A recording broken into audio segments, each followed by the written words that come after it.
그 어느 날 군부대에서 퇴근하는데 이발이 필요해서 그 BOQ 가는 길에 이발소가 하나 있어서 들어갔습니다. 사장님께서 이발을 다 하고 계산하려고 하는데 저를 보고 서지훈님은 어디 부대에서 근무하세요? 물으시는 겁니다. 이발소에 처음 왔고 사장님 처음 뵙는데 제 이름을 알고 계셨던 겁니다. 그래서 그 짧은 찰나에 별의별 생각이 다 났어요. 혹시 뭐 제 상사 중대장님의 아버지이신가? 또는 이 사장님이 어떤 정보원 출신이신가?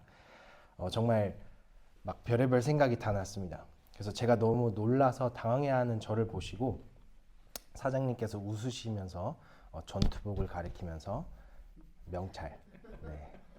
네. 그래서 제 명찰에 전투복 입으신 분들은 네. 거기 노란색 제 노란색으로 오바로크로 서지훈이라고 적혀 있었습니다. 네. 굉장히 놀랐는데 만약에 여러분들 오늘 2025년도 2월 16일에 여러분들이 바젤 뭐 맨스터플라츠 앞이나 또는 레라크 시내를 걸으면서 갑자기 어느 청년 남자가 여러분들 앞에 서가지고 이렇게 말을 건다면 어떻게 하시겠습니까? 경희야, 아픈 무릎은 괜찮니? 정혁아, 집에 아내랑 헬로우를 두고 나를 따르라. 제가 이름을 불러서 좀 놀라셨죠? 네. 그 이발소 사장님이 제 이름을 안 것처럼 저도 그런 놀람이었는데 만약에 그 청년 남자가 여러분들에게 내가 하나님의 아들이다. 나를 따르라. 라고 말한다면 여러분들은 모든 것을 내려놓고 따라가실 수 있겠습니까? 따라가실 분 한번 손 한번 들어보기로 할까요? 그 2020년도에 방영된 그 미국 드라마 메시아라는 드라마가 있는데 21세기에 오신 예수를 다룬 드라마입니다. 만약 메시아가 온다면 우리는 그를 어떻게 알아볼 것인가?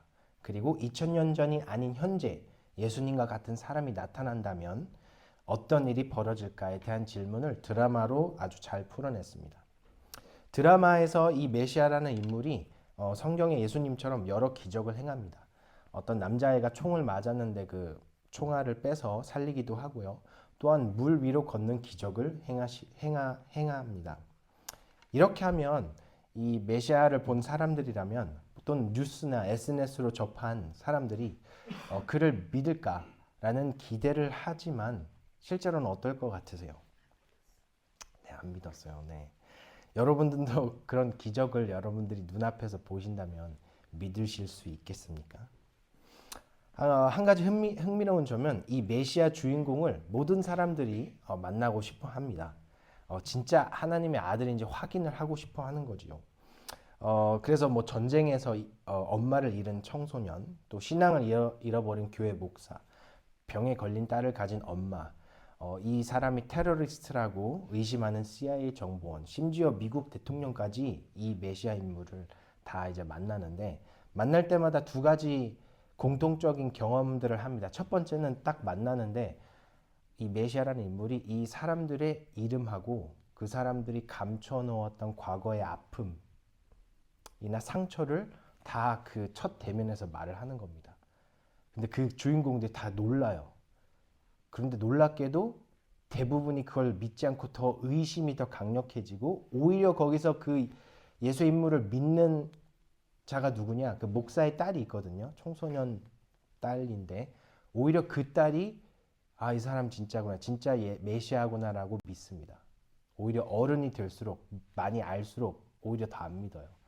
그리고 이 만난 모든 사람들이 메시아 인물한테 하는 똑같은 동일한 질문이 있습니다. 그 질문이 무엇이냐?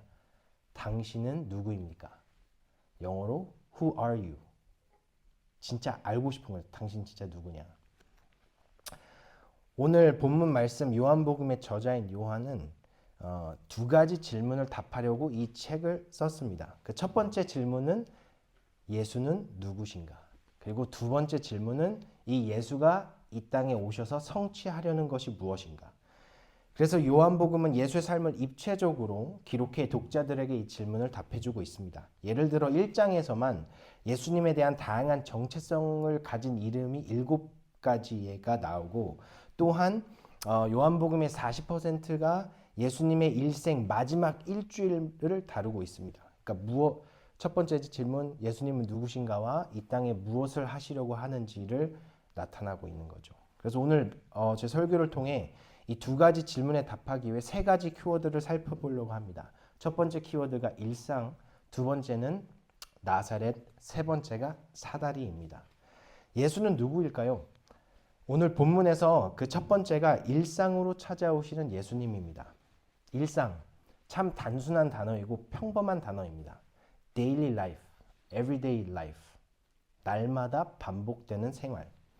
예수님께서 사역을 본격적으로 시작하기 전에 제자들을 부르시는데, 그중 빌립과 나다나엘을 부르시는 장면이 오늘 읽은 본문 내용입니다. 그런데 예수님은 제자들을 처음 부르실 때 어디로 가십니까? 빌립을 만나기 위해 빌립의 일상인 갈릴리로 찾아갔습니다. 갈릴리는 빌립이 매일 지나는 길입니다. 익숙한 곳이고 그의 안전지대입니다. 빌립이 예수를 찾아간 것이 아니라 예수께서 먼저 찾아가신 것입니다. 정치인들이 선거 시즌이면 꼭 방문하는 장소가 있습니다. 시민들의 일상의 장소, 시장터입니다. 그들은 정치인들은 몇 년에 한 번 오는 곳이지만 일반 시민들에게는 거의 매일 가는 곳입니다. 그리고 무엇을 먹나요? 정치인들이 가서. 네, 우리 일상 음식인 오뎅을 먹습니다. 안 먹은 지 너무 오래됐죠. 네, 그들이 우리의 일상의 공간으로 찾아오는 그 목적이 무엇인가요? 민심을 사서 표를 얻어 결국은 당선되는 것이 목표입니다. 그럼 예수님도 우리의 표가 필요해서 우리의 일상으로 오시는 걸까요? 일상으로 오시는 진짜 이유는 예수님이야말로 진짜 왕이기 때문입니다. 소설 파친코를로 잘 알려진 한국계 미국인 저자 이민진 작가가 한 인터뷰에서 이런 말을 했습니다. 저는 역사가 세상의 평범한 거의 모든 사람을 실패시켰다고 믿습니다. 저는 또한 역사의 학문이 실패했다고 주장합니다. 역사가들이 자신의 일을 하지 않는 것이 아니라 역사의 기억이 엘리트에 의해 재구성되었다는 것입니다. 압도적 다수의 평범한 사람들이 충분한 기본 문서를 거의 남기지 않기 때문입니다. 그러니까 이 작가는 역사가 평범한 사람들의 이야기가 아니라 항상 엘리트의 역사만 쓰여진다고 꼬집는 것입니다. 그래서 파친코라는 소설이 각광받는 이유는 뭐냐면은 일본 식민지 당시 일본으로 이민 간 평범한 한국 가족의 일상을 다루는 이야기라는 점에서 평범하지만 대단한 소설입니다. 재미있습니다. 하나님은 어떤 리더입니까? 어떤 왕입니까? 하늘 영광을 버리고 이 땅에 오셔서 어디로 가십니까? 압도적 다수의 평범한 사람들의 일상으로 오십니다. 예수님이 국회의사당이나 대형 교회, 로열박스 5성급 호텔, 다보스 포럼, VIP실 1등석이 아니라 내가 매일 쉽게 가는 동네 놀이터, 학교, 부엌, 우리 집, 주유소, 알디, 쿱, 직장, 트램. 이곳은 큰 돈도 필요 없어요. 어떤 신분이 필요한 것이 아닙니다. 웨이팅 리스트가 필요 없습니다. 내가 그냥 쉽게 매일 갈 수 있습니다. 이 세상의 왕이 나의 일상으로 오신다는 것이 은혜입니다. 일상이란 공간에 오시는 하나님을 성경에서 자주 볼 수 있습니다. 누가복음 15장에서 드라크마 동전을 잃고 찾는 여인의 비유의 핵심이 무엇입니까? 여러분들 혹시 동전을 잃어버려서 찾아보신 적 있으신가요? 애들 있으면 그 일을 같이 하게 돼요. 맞죠? 용돈을 항상 동전을 주는데 아빠 이거 또 어디 있으면 같이 찾는 그런 경험을 하게 됩니다. 근데 동전이 뭡니까? 절대 움직이지 않아요. 우리의 사람의 손에 의해서 움직입니다. 동전이 막 움직이면서 주인님 저 여기 있어요. 소리 내서 막 저 찾아주세요. 막 이렇게 하지 않습니다.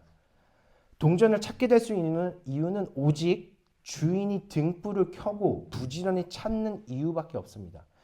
우리의 주인이신 하나님께서 나를 부지런히 찾았기 때문에, 나의 일상으로 오셨기 때문에 내가 그분 안에 거할 수 있게 되는 겁니다. 이런 주인의 모습은 구약 성경에서도 나오는데요. 아브라함, 모세, 다윗, 이들은 모두 일상을 살다가 어느 날 하나님께서 찾아오신 겁니다. 그 사람들의 일상을 통해.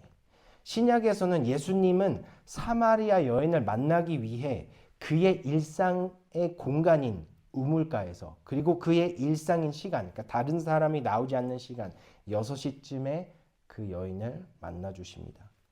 이렇게 일상에서 만나는 모든 사람들은 어떻게 되었습니까? 예수님을 진짜 만난 사람들이 어떻게 되었나요? 내가 알지 못했던 예수를 쓴 필립 얀시가 이렇게 말합니다.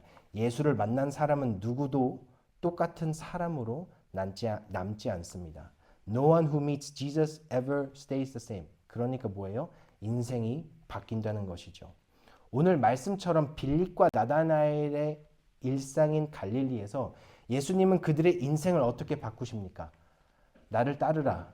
그리고 빌립과 나다나엘은 이날 이후로 제자가 되어 인생이 뒤집어집니다. 두 번째 키워드 나사렛입니다. 빌립의 일상으로 찾아오신 예수를 보고 빌립이 한 일이 무엇입니까? 나다나엘 자기 친구를 찾아 이렇게 말합니다. 그 성경을 펴고 계신다면 같이 읽어보시면 좋겠는데 1장 요한복음 1장 45절 다 같이 한번 읽어보겠습니다. 시작. 빌립이 나다나엘을 찾아 이르되 모세가 율법에 기록하였고 여러 선지자가 기록한 그 일을 우리가 만났으니 요셉의 아들 나사렛 예수니라. 그리고 이 빌립의 말을 들은 나다나엘의 답변이 무엇입니까? 그 다음 절인데요. 46절 다 같이 한번 읽어보겠습니다. 시작. 나다나엘이 이르되 나사렛에서 무슨 선한 것이 날 수 있겠느냐? 빌립이 와서 보라 하니라. 이 메시지 성경의 해석이 조금 더 피부로 와닿는데 이 나다나엘의 반응, 이 메시지 성경의 해석은 이렇게 돼 있습니다. 나사렛? 너 지금 장난하냐? 그러니까 완전 나사렛을 무시하는 그 발언입니다. 그러니까 나다나엘의 말은 어떻게 그런 작은 지방 마을에서 세상의 구원자 메시아가 날 수 있겠느냐 의심하고 있는 겁니다. 제가 아프리카 보츠와나에서 6년을 살았습니다. 초등학교 4학년에서 중3까지 부모님이 이제 선교사역을 그쪽에서 하셔가지고 하지만 보츠와나 사람들은 모든 동양인을 보고 그냥 중국인이라고 합니다. 그 사람들이 알고 있는 아시아에 있는 중국인밖에 없어요. 그래서 굉장히 무시를 많이 당해요. 특히 제가 막 중국인이라고 하면 그 기분이 좋잖아요. 막 맨날 칭쫑 막 이렇게 중국어 막 소리 있잖아요. 막 하는데 되게 화가 났어요. 그래서 어느 날 이제 학교 수업 끝나고 이제 학교 농구장에서 농구하고 있는데 저랑 친하지 않는 반 아이가 계속 저한테 코리아는 어디 있냐? 너 코리아로 돌아가라 막 이렇게 계속 놀렸어요. 근데 제가 그때 너무 열이 받아서 답변한 말이 기억이 나는데, 야, 코리아는 월드컵도 개최할 수 있는 나라야. 그때 2002년도 그 비슷한 무렵이었어요. 그리고 우리 국가대표팀은 월드컵에도 출전한다니까. 보츠와나 너네 나라 월드컵 개최할 수 있어? 그리고 너네 국가팀이 월드컵 출전해봤어? 참고로 한 번도 출전을 못 해봤습니다. 보츠와나 들어보시지 않았죠? 그 얘기를 들은 친구가 이제 뭐 어버버하게 이제 답변을 못하는 걸 보고 굉장히 속이 통쾌했습니다. 한 방 제가 먹인 거죠. 네. 그리고 되게 기분이 좋았어요. 아, 드디어 내가 너희 나라보다 한국이 더 우수하다는 거를 더 우월하다는 걸 내가 보여줬구나. 기분이 되게 좋았습니다. 인간은 누구나 이런 교만한 마음이 있어요. 남보다 높아지려고 우월해지고 싶어하는 그 무시하는 대상을 항상 찾습니다. 이런 인간의 마음을 C.S. 루이스가 순전한 기독교에서 잘 표현했는데요. 교만은 무언가를 갖는 데서 기쁨을 얻지 못하고 다른 사람보다 더 많이 갖는 데에서만 기쁨을 얻습니다. 당신을 자랑스럽고 교만하게 만드는 것은 비교입니다. 다른 사람들보다 우월하다는 기쁨입니다. 누군가를 무시하는 이유도 내가 높아지려고 하기 때문입니다. 우리 일상에서 이 무시니즘을 쉽게 찾아볼 수가 있는데요. 학교 가면 나보다 성적 좋은 애들이 나를 무시하고, 사회에 나가면 나보다 연봉이 높은 사람들이 무시를 하고, 서울에 사는 사람들은 지방 사람들 무시하고, 스카이 대학 다니는 사람들은 다른 모든 대학을 무시하고, 독일에서는 독일어를 못해서 무시를 받고. 네. 이 갈릴리 출신 나다나엘은 어떻게 나사렛 지방 작은 마을에 구원자 메시아가 나올 수 있느냐? 메시아는 최소 예루살렘이라는 이런 큰 도시, 상징적인 도시에서 나오셔야지, 이런 기준이 있었던 것입니다. 혹시 여러분은 예수가 지방 작은 마을에서 태어났다고 무시하지는 않습니까? 아니면 다른 사람들이 그런 무시하는 얘기를 들어보진 않으셨습니까? 그래서 기독교가 너무 초라하다거나 아니면 돈이 없다거나 무시하지 않습니까? 이 세상의 창조주인 하나님의 아들 예수가 이 땅에서 보낸 첫날 밤의 침대가 혹시 무엇인지 아시나요? 아기 잘도 잔다. 어디서 잘 주무신 건가요? 네, 마구간이죠. 예수님은 왜 그런 마구간에서 태어나셨을까? 이 구원자로 오신 예수님의 이 세상의 입장이 너무 초라한 것 아닌가요? 지금 막 노래로 막 만들고 막 이렇게 이쁘게 꾸며서 그런데 생각해 보면 너무 여러분들 자식 그런 데서 태어나면 그거 막 너무 부끄러운 일이잖아요. 아니 어떻게 부모가 팀 켈러 목사가 쓴 책 팀 켈러의 예수 이 제목이 좀 잘못됐어요. 영어 이름은 원서 제목은 히든 크리스마스예요. 어떻게 팀 켈러 예수가 제목이 되었는지 이거 번역하는 사람 좀 따져봐야 되는데 네, 영어 원서 제목 히든 크리스마스입니다. 그 진정한 크리스마스 의미를 다루는 책이에요. 굉장히 짧은 책인데 왜 예수가 이 마구간에서 태어났는지 그 설명을 해줍니다. 제가 읽어드리면 예수는 나사렛이라는 작고 중요하지는 않은 마을의 단순하고 가난한 가정에서 태어났습니다. 이것은 하나님께서 예상치 못한 방식으로 일하신다는 것을 보여줍니다. 하나님은 강한 사람이 아니라 겸손한 사람을 택하십니다. 많은 사람들이 강력한 전사 같은 왕이 그들을 구원할 것이라고 기대했지만 예수는 겸손한 종으로 오셨습니다. 진정한 위대함은 권력에 관한 것이 아니라 다른 사람을 섬기는 것에 관한 것이라는 것을 가르쳐 줍니다. 이 세상 나라와 하나님의 나라의 차이를 보여주는 그 상징이 바로 마구간인 것입니다. 하나님 나라의 또 다른 상징이 바로 제자들인데요. 제자들의 정체성입니다. 필립이 한시 내가 알지 못했던 예수에서 제자들을 보고 저자가 이렇게 희망을 합니다. 제자들의 평범함이 바로 저에게 희망을 줍니다.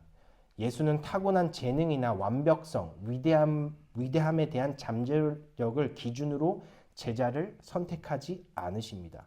예수는 자신을 오해하고 영적인 힘을 많이 행사하지 못하는 때로는 무례한 학생처럼 행동하는 평범한 사람들로 자신을 둘러싸고 있었습니다.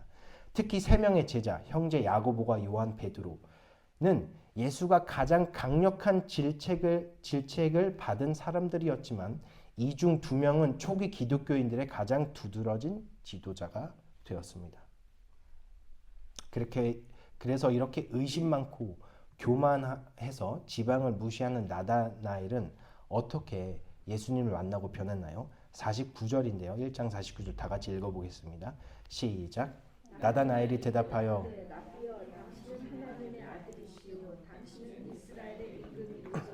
그렇습니다. 하나님의 놀라운 구원 계획은 우리가 기대하지 않던 상상하지 못한 곳인 나사렛 지방에서 시작했습니다. 마지막 세 번째 키워드 사다리입니다. 이렇게 의심 많고 교만했던 나다나엘에게 예수님께서는 말씀하십니다. 1장 51절인데요. 함께 읽어보겠습니다. 시작. 또 이르시되 진실로 진실로 너에게 이르노니 하늘이 열리고 하나님의 사자의 인자 위에 오르락 내리락 하는 것을 보리라 하시니라. 예수님의 이 말씀은 구약에서 바로 그 야곱 꿈에서 등장합니다. 창세기 28장 12절 말씀인데요. 꿈에 본즉 사닥다리가 땅 위에 서 있는데 그 꼭대기에 하늘에 닿았고 또 본즉 하나님의 사자들이 그 위에서 오르락 내리락 하고, 그러니까 구약 성경에서는 사닥다리를 본 야곱, 신약에서는 하나님의 사자들이 예수님 위에 오르락 내리락 하는 것을 볼 것이다. 이 사다리가 상징하는 것은 요한이 이 책을 통해 답하고자 했던 두 번째 질문에 대한 답입니다. 그 두 번째 질문이 예수님은 무엇을 성취하려고 이 땅에 오셨나입니다. 그래서 그 사다리가 어떻게 예수님의 성취를 보여주는지 세 가지를 나누려고 하는데요. 첫 번째는 구원은 셀프가 없습니다. 여러분들 언제 사다리를 사용하십니까? 사다리를 사용해 본 적이 있으신가요? 나의 힘으로, 나의 타고난 높이로 닿지 못하는 곳에 닿기 위해서 사다리를 필요로 합니다. 다시 말해서 나의 힘으로, 나의 의지로, 나의 노력으로 하나님이 계신 하늘을 갈 수 없습니다. 다른 말로 하면은 구원에는 셀프 서비스가 없습니다. 내가 서 있는 이 땅에서 하늘에 계신 아버지를 만나기 위해서는 사다리가 필요합니다. 누군가의 도움이 필요합니다. 1998년에 출간된 리 스트로벨이 쓴 예수는 역사, 원서 제목은 The Case for Christ인데 이 책은 이 리 스트로벨의 이 저자는 저널리스트, 그러니까 기자 출신이에요. 그래서 이 사람이 어느 날 예수가 진짜인지 가짜인지 증명하기 위해서 이제 막 조사를 해서 이 책을 쓴 겁니다. 근데 이 책의 마지막 부분에 우리 스스로 구원할 수 없다는 것을 이 저자가 잘 보여주는데요. 제가 조금 길지만 읽어드리겠습니다. 다른 모든 종교는 실천, 행함, do 계획에 근거합니다. 다시 말해 사람들은 무언가를 해야 했습니다. 예를 들어 티베트 기도받기를 사용하거나 자선을 베풀거나 순례를 가거나 환생을 하거나 성격을 개혁하거나 어떻게든 신에게 돌아갈 길을 찾으려고 노력했습니다. 최선을 다했음에도 불구하고 많은 성실한 사람들이 성공하지 못했습니다. 하지만 기독교는 독특합니다. 그것은 완성, 이루었다, done, 계획에 근거합니다. 예수께서 십자가에서 우리를 위해 우리 스스로를 할 수 없는 일을 하셨습니다. 그는 우리의 반역과 죄에 대한 사형을 우리를 대신해서 치르셨기 때문에 우리는 하나님과 화해할 수 있습니다. 저는 자신을 합당하게 만들기 위해 불가능한 일을 하려고 애쓰거나 노력할 필요가 없습니다. 성경은 예수께서 용서와 영생을 얻을 수 없는 무상 선물로 주신다고 거듭거듭 말합니다. 그것은 은혜라고 불립니다. 놀라운 은혜, 공로 없는 호의입니다. 회개의 진지한 기도로 그것을 받는 모든 사람들에게 주어집니다. 심지어 저와 같은 사람에게도 주어집니다. 우리는 스스로 구원할 수 없습니다. 구원은 셀프 서비스가 없습니다. 그러니까 누군가가 해줘야 하기 때문이에요. 요한복음 14장 6절 말씀, 예수께서 이르시되 내가 곧 길이요 진리요 생명이니 나로 말미암지 않고서는 아버지께로 올 자가 없느니라. 두 번째 사다리는 모든 사람에게 주어진다는 것입니다. 제가 지난달에 저희가 섬기는 학교에서 한국 사회 수업을 가르치는데 학생들한테 이제 발표 순서를 정해야 돼가지고 그러니까 어떻게 발표 순서를 정할까, 뭐 가위바위보로 할까, 뭐 이렇게 고민하다가 한국 수업이잖아요. 그래서 한국에서 이제 그 순서를 정하는 대표적인 게임이 있죠. 사다리 타기. 네. 저희 반에 그 미국 학생들도 있어서 이걸 처음 경험해 보는 거잖아요. 그래서 이제 그 칠판에다 사다리를 그리고 이제 설명을 했습니다. 이제 모든 사람한테 이게 중복되지 않고 다 너네한테 갈 거다 순서대로. 근데 실제로 그렇게 하니까 그걸 보고 실제로 학생들이 놀라는 모습을 봤는데요. 아직도 저는 그 원리를 이해를 못하지만 과학적인 원리가 있겠죠. 근데 사다리 타기를 해보신 분이 계시다면은 진짜 모든 사람한테 그게 다 이제 뚝뚝 떨어진다. 중복되는 게 없어요. 이 하나님의 복음도 하나님을 믿을 수 있다는 것도 저는 모든 사람한테 기회가 주어진다고 믿습니다. 그 첫 번째가 뭐냐면은 일반 계시인데요. 먼저 이 세상의 만물, 이 세상에 우리가 보는 모든 세상이 하나님께서 자신을 드러내신다는 겁니다. 로마서 1장 20절인데 창세로부터 그의 보이지 아니하는 것들 곧 그의 영원하신 능력과 신성이 그가 만드신 만물에 분명히 보여 알려졌나니 그러므로 그들이 핑계하지 못할지니라. 두 번째는 하나님께서 세상을 이처럼 사랑하사 독생자를 주셨다고 요한복음이 기록하고 있습니다. 여기에 하나님께서 어떤 인종이나 나이, 성별, 뭐 어떤 특별한 나라가 아니라 그냥 이 세상을 구원해 주시기 위해 독생자를 보내셨다고 말합니다. 그래서 요한복음 6장 39절에서 예수님께서 이렇게 말씀하시는데요. 나를 보내신 이의 뜻은 내게 주신 자 중에 내가 하나도 잃어버리지 아니하고 마지막 날에 다시 살리는 이것이니라. 그리고 마지막으로 왜 사다리가 모든 사람에게 주어지냐면 예수님의 12제자 중 베드로와 가롯 유다를 보면 둘 다 부족한 제자이고 둘 다 예수님을 모른다 하고 둘 다 죄를 진 제자들입니다. 하지만 한 명은 예수를 판 죄책감에 자신의 생명을 잃었고 한 명은 기독교를 확산시키는 데 큰 기여를 한 겁니다. 이것 또한 필립 얀시가 이렇게 얘기를 하는데요. 저는 베드로와 유다보다 두 인간의 운명 사이에 더 가슴 아픈 대조를 알지 못합니다. 둘 다 예수의 제자들 사이에서 지도자 역할을 맡았습니다. 둘 다 놀라운 일들을 보고 들었습니다. 둘 다 희망, 두려움, 환멸이라는 같은 망설임의 순환을 거쳤습니다.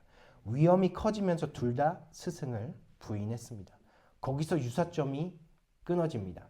유다는 뉘우치지만 회개하지 않는 듯 보였으며 자신의 행동을 논리적 결과를 받아들이고 자살했으며 역사상 가장 큰 반역자로 기록되었습니다. 그는 예수가 자신에게 제공하려고 온 것들을 받아들이지 않고 죽었습니다. 굴욕을 당했지만 여전히 예수의 은혜와 용서의 메시지를 열려 있던 베드로는 예루살렘에서 부흥을 이끌었고 로마에 도착할 때까지 멈추지 않았습니다. 사다리 타기처럼 예수님의 사다리는 모든 사람에게 믿을 수 있는 기회가 주어진다고 저는 믿습니다. 셋째, 사다리는 하나님의 은혜를 보여주는데요. 역사책 사피엔스로 많이 알려진 이스라엘 역사학자 유발 하라리가 그의 두 번째 책인 호모 데우스에서 이런 주장을 합니다. 오래전 사람들은 식량을 구하고 병들고 전쟁을 걱정했습니다. 지금은 식량이 많고 약이 좋고 전쟁이 줄었습니다. 그럼 다음은 무엇일까요? 인간이 기술을 사용하여 슈퍼히어로나 신처럼 더 강력해지려고 할 것이다. 호모 데우스, 라틴어로 인간, 신, 즉 하나님이 되고 싶어하는 인간을 말하는 것이죠. 성경에서 인간이 하나님처럼 되고 싶어하는 사건들을 우리는 자주 보게 됩니다. 우리는 하나님에 의존하는 존재로 창조되었습니다. 하지만 하나님 없이 살려고 하는 사건이 아담과 하와가 저지른 선악과 사건이죠. 뱀이 하와에게 유혹한 것은 너의 눈이 밝아져 하나님과 같이 되어입니다.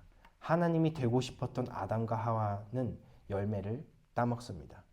또 신이 되고자 했던 단체 행동한 사건이 바로 바벨탑인데요. 창세기 11장 성과 탑을 건설하여 그 탑 꼭대기를 하늘에 닿게 하여 우리 이름을 내고 하나님을 높이는 것보다 자신의 이름을 높이려 했던 바벨탑의 사람들은 어떻게 되었나요? 하나님께서 흩으셨습니다. 완벽한 세상, 에덴 동산에서 살던 아담과 하와도 선악과를 따먹고 어떻게 되었나요? 에덴 동산에서 쫓겨났습니다. 하나님이 되고자 했던 그 첫 번째 사람이 누구인지 아십니까? 바로 천사 루시퍼입니다. 하느님처럼 되고자 했던 그는 근데 어떻게 되었습니까? 창세기에 보면은 뱀이 되었어요. 뱀은 피조물 중에 땅과 가장 가까이 있는 동물입니다. 발이 없잖아요. 배로 이 땅을 기어다닙니다. 가장 높아지려고 했던 자가 이제는 가장 낮은 자가 되었습니다. 하나님처럼 되고자 하는 인간은 이 죄성은 오늘도 쉽게 볼 수 있습니다. 죄가 무엇입니까? 하나님이 아닌 내가 내 삶을 통제하고 싶어하는, 내가 하나님이 되고 싶어하는 마음입니다. 오늘 우리의 선악과나 바벨탑이 무엇입니까? 나의 힘으로 사다리를 올려서 나 스스로를 구원하려고 하는 행동들이 무엇입니까? 다른 말로 하면은 우리가 예배하는 것이 무엇입니까? 미국 작가 데이빗 포스터 월레스가 2005년도에 졸업식 연설에서 예배에 대해 이렇게 이야기했습니다. 무신론이라는 것은 사실상 존재하지 않습니다. 경배하지 않는다는 것은 존재하지 않습니다. 모든 사람은 예배합니다. 우리가 선택할 수 있는 것은 무엇을 예배할 것뿐입니다. 만약 당신이 돈과 물건을 예배한다면, 만약 그것들이 당신이 인생에서 진정한 의미를 찾는 곳이라면 당신은 결코 충분하지 않을 것이고 결코 충분하지 않다고 느낄 것입니다. 당신의 몸과 아름다움과 성적 매력을 예배한다면 당신은 항상 추하다고 느낄 것입니다. 그리고 시간과 나이가 나타나기 시작하면 당신은 그들이 당신을 마침내 슬퍼하기 전에 100만 번을 죽일 것입니다. 권력을 예배한다면 결국 약하고 두렵게 느껴지고 다른 사람에 대한 권력이 더 필요해져서 자신의 두려움에 무감각해질 것입니다. 지성을 예배한다면 똑똑하다고 여겨져 결국 어리석고 사기꾼으로 느껴지고 항상 발각될 위기에 처하게 됩니다. 하지만 이런 형태의 숭배나 예배에 대한 교활한 점은 사악하거나 죄악적인 것이 아니라 무의식적이라는 것입니다. 기본 설정이라는 것입니다. 여러분은 오늘 무엇을 또는 누구를 예배하고 있습니까? 그게 살아계신 하나님입니까? 우리의 죄성, 우리의 기본 설정은 하나님을 예배하는 것보다 하나님 외의 것을 예배하게 되어 있습니다. 그래서 우리는 스스로를 사다리를 만들어 하나님과 연결하려고 하는데 또한 내가 노력해서 내가 착한 삶을 살아서 하나님을 만질 수 있다고 착각하게 됩니다. 우리는 하나님을 먼저 사랑하지 않는 존재입니다. 요한일서 4장 10절 말씀, 우리가 하나님을 사랑한 것이 아니요 오직 하나님이 우리를 사랑하사 우리 죄를 위하여 화목제로 그 아들을 보내셨습니다. 하나님의 사다리는 내가 잘해서 내가 잘 믿어서 주신 것이 아닙니다. 하나님의 사다리는 무조건적인 사랑의 바탕이 되어서 주신 것입니다. 다른 말로 하면 내가 받을 자격이 있어서가 아니라 사다리를 내려주신 것이 하나님의 무한한 사랑과 은혜의 선물로 사다리, 즉 예수님을 보내주신 것입니다. 하나님처럼 되려고 선악과를 따먹었던 나, 하나님과 연결하기 위해 나의 노력으로 나의 손으로 바벨탑을 쌓고 있는 나, 그리고 지금도 살아계신 하나님을 예배하지 않고 어둠에서 지내는 나를 살려주기 위해 구원해주기 위해 이 땅에 사다리로 은혜의 선물로 주시고 계시는 것입니다. 설교의 제목이 예수가 온다입니다. 예수가 왔습니다. 지금 내가 살고 있는 이 혼란하고 고통 가득한 이 세상에 왔습니다. 예수가 우리 일상에 예기치 못한 곳에서 하나님의 마음과 우리의 마음을 연결해 주기 위해 사다리로 오셨습니다. 예수님의 십자가 덕분에 하늘나라가 나의 일상이 되어 하늘에 계신 아버지를 보고 얘기할 수 있게 되었습니다. 바질 한인 선교교회 성도님 한 분 한 분이 오늘 예수를 밟고 하나님 아빠의 영원한 팔에 안겨서 진정한 평안과 기쁨을 누리십시오. 그러면 이 찬양의 가사 한 줄 한 줄, 한 단어 한 단어를 이해하시게 될 겁니다. 내 영혼이 은총 입어 중한재짐 벗고 보니 슬픔 많은 이 세상도 천국으로 화도다. 주의 얼굴 뵙기 전에 멀리 배던 하늘나라 내 맘속에 이루어지니 날로 날로 가깝도다. 높은 산이 거친 들이 초막이나 궁궐이나 내 주 예수 모신 곳이 그 어디나 하늘나라. 할렐루야 찬양하세. 내 모든 죄 사함받고 주 예수와 동행하니 그 어디나 하늘나라. 기도하시겠습니다. 하늘에 계신 하나님, 하나님은 사랑이십니다. 그리고 그 사랑을 하늘나라에 두지 아니하시고 이 땅에 예수님으로 보내주셨습니다. 그리고 나의 일상에 내가 있는 평범한 곳에 오셔서 나의 발을 닦아주시고 나를 섬겨주셨습니다. 이 놀라운 은혜에 감사드립니다. 오늘 말씀처럼 이 땅에 오신 예수를 기억하고 묵상하며 말씀이 육신이 되신 살아계신 예수의 말을 들을 수 있게 도와주세요. 그렇게 해서 예수와 동행하며 나의 일상이 어디나 하늘나라로 변화되는 은혜를 누리게 해주세요. 이 땅에 사다리로 오신 예수님의 이름으로 기도합니다.